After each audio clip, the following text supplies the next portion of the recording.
मित्रांनो, सहकुटुंब सहपरिवार या मालिकेच्या आजच्या भागामध्ये सरिता घरीच असते. तेवढ्यात ओमकार तेथे येतो. त्याने पूर्ण अंगाला कलर लावून आलेला असतो. सूर्याही हॉलमध्ये येतो.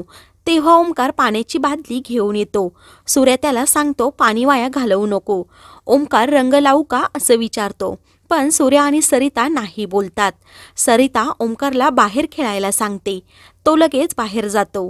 तेव्हा सूर्य सरिताला बोलतो, ही आपल्या तिघांची पहिलीच होळी आणि धुलिवंदन पण, तुझी, माझी आणि आपल्या दोघांच्या बाळाची. आणि बाळाला धुलिवंदनाच्या शुभेच्छा देतो. मग ते दोघे सखीला रंगाचा टिळा लावायला जाणार. तेवढ्यात अवनीच बाहेर येते. तेव्हा ती सखी झोपली असल्याचं सर्वांना सांगते. आई बोलतात, सखीच्या पावलांनी आपल्या घरात आनंदाचा रंग भरला आहे. बऱ्याच वर्षांनी पाळणा हल्ला ह्या घरामध्ये. तेव्हा पशाही तिकडे येतो. ओमकार वैभव आणि पशाला रंग खेळायला बोलवतो, परंतु पशा नकार देत असतो. अवनीही बोलते, मला रंगाची खूप ॲलर्जी आहे. वैभव बोलतो, पहिल्या वर्षी माझ्याकडून रंग लावून घ्यायचा म्हणून अडून बसली होती आणि आता अशी काय करतेस. सरिता बोलते, अवनीला छळू नका. तर इकडे अंजी पशाला रंग लावण्यासाठी बाहेरच उभी असते. पशा बाहेर आल्यावर ती त्याला रंग लावायला जाते, पण पशा तिला रंग लावू देत नाही. अंजी बोलते, तुला आठवतंय ना, मागच्या वर्षी मी दवाखान्यात होते म्हणून तू मला रंग लावू शकला नव्हतास. परंतु पशा ऐकत नाही आणि महत्त्वाचं काम आहे असं सांगून बाहेर पडतो. तेव्हा अंजी बोलते, तू जर मला रंग लावू दिला नाही तर मी तुला कधीच रंग लावू देणार नाही. मग पशा तरीही तिचं न ऐकता मंदिराकडे येतो आणि त्या बाईला शोधत असतो. तेव्हा ती बाई रंग घेऊन पशाकडे चाललेली असते. ती त्याच्या जवळ जाऊन त्याला रंग लावणार. तेवढ्यात पशा तिला खाली ढकलून देतो आणि मला पहिला रंग माझी अंजीच लावणार असं सांगतो. आणि तूच का ती बुके पाठवणारी मुलगी, मी तुला इथे पाहायला आलो आहे.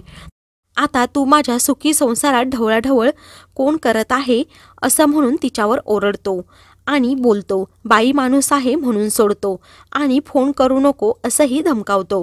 पशा तिला खूप सुनावत असतो, परंतु ती मागे वळून पाहत पण नाही. तो तिला बोलतो, माझं फक्त माझ्या अंजीवर प्रेम आहे, त्यामुळे पहिला रंग मला तीच लावणार. हे सर्व अंजी ऐकते आणि ती पशाला आवाज देते आणि खाली येऊन पशाला सांगते की ही अंजी फक्त तुझ्यावरच प्रेम करते. असं बोलून ती त्याला आय लव्ह यू असं बोलते आणि पशाला रंग लावते. पशा खूप खुश होतो. पशाही तिचे हात पकडून तिच्या गालाला रंग लावतो. तेव्हा ते दोघेही एकमेकांकडे प्रेमाने पाहत राहतात. पशा तिला सांगतो, मी तुला घरी रंग लावून दिला नाही, कारण मी ह्या बुकेवलीला पाहायला इकडे आलो होतो. अंजे, माझं फक्त तुझ्यावर प्रेम आहे.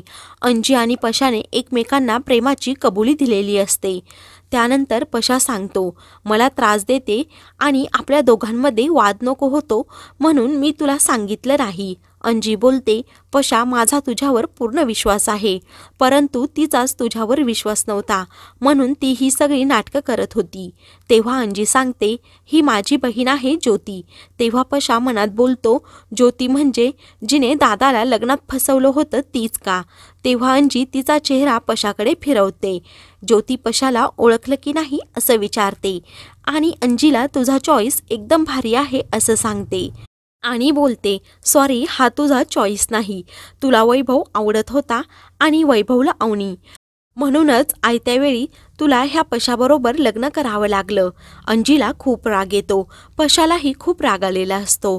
अंजी बोलते, तू असं काय बोलतेस. तेव्हा अंजी बोलते, हे सर्व तुला आधीच माहीत होतं, मग हा आत्ता विषय का उकरून काढते. आणि ज्योतीला ती पाहुणचार म्हणून घरी बोलवते. पशा अंजीला रागात सांगतो, तुला आधीच काही माहीत नाही, परंतु ही बाई घरी येऊ शकत नाही, कारण हिने आपल्या दादासोबत जे केलं आहे ना ते मी कधीच विसरणार नाही.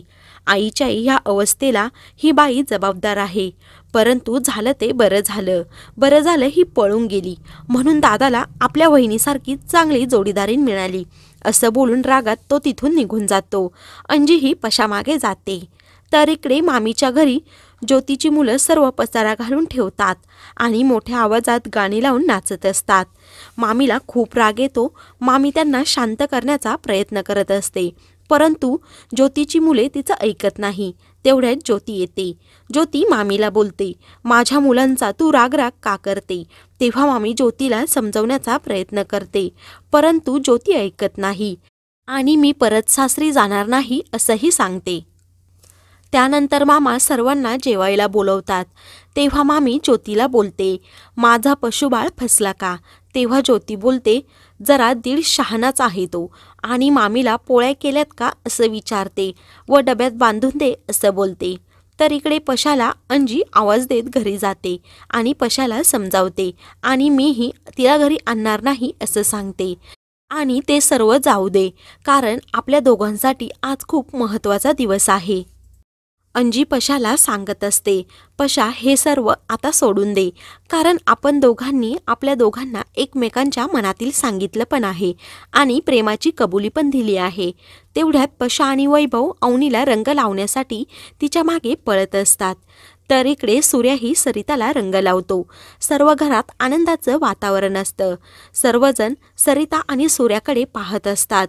त्या दोघांनाही खूप चिडवतात, तर सरिता खूप लाजत असते. त्यानंतर सर्वजण ठरवतात की आता आपण गाणं लावायचं आणि सर्वांनी एकमेकांबरोबर नाचायचं. हा ओंकार होळीचा सण लय भारी हे गाणं लावतो. सर्वजण खूप छान प्रकारे नाचत असतात आणि एकमेकांना रंगही लावत असतात. सर्व घरात होळीचा सण साजरा होत असतो. सर्व घरात आनंदाचं वातावरण असतं. एकमेकांबरोबर नाचत असतात. तेवढ्यातच ज्योती तेथे येते. ज्योतीला पाहून सर्वांना खूप मोठा धक्का बसतो. सर्वजण नाचायचं थांबतात. सर्वजण ज्योतीकडे पाहू लागतात की ही आत्तामध्ये नक्की आलीच कशी काय. पशाला ज्योतीला पाहून खूप राग आलेला बसतो, तर सूर्याला खूप मोठा धक्का बसतो. तर मित्रांनो, पुढील भागामध्ये आपण पाहणार आहोत, अंजी पोटाजवळ उशी पकडून उभी असते. तेवढ्यातच पशा तिकडे येतो. तेव्हा अवनीही अंजीजवळ आलेली असते. पशा अंजीला बोलतो, तू हे काय करतेस? तेव्हा अवनी अंजीला काय झालं हे पहा असं बोलत असते. अवनी बोलते, तुझी बायको आई होणार आहे. तेव्हा अंजी खूप लाजते. तर पशा अंजीकडे पाहत असतो. तर दुसरीकडे ज्योती घरी आली म्हणून तिला रसगुल्ले दिलेले असतात. ज्योतीला खायचे नसतात. तेव्हा ती फेकून देणार. तेवढ्यात पशा तेथे येतो आणि तिला रागातच अडवतो व माझ्या दादाच्या आयुष्यातून कायमची निघून जा, आमच्या आनंदाच्या क्षणी तू इथे येऊ नकोस असं तिला धमकावतो आणि ज्योतीला घरातून बाहेर हाकलवून काढतो. पशाला ज्योती आल्यामुळे खूप राग आलेला असतो. तर मित्रांनो, ज्योती पुन्हा सूर्याच्या आयुष्यामध्ये येण्याचा प्रयत्न करेल का? तुम्हाला काय वाटतं की पशा तिचा डाव पूर्णपणे फेल करणार? तुम्हाला काय वाटतं कमेंट्स करून नक्कीच कळवा. अशाच मालिकेंचे पुढील भाग पाहण्यासाठी चॅनलला सबस्क्राईब करा.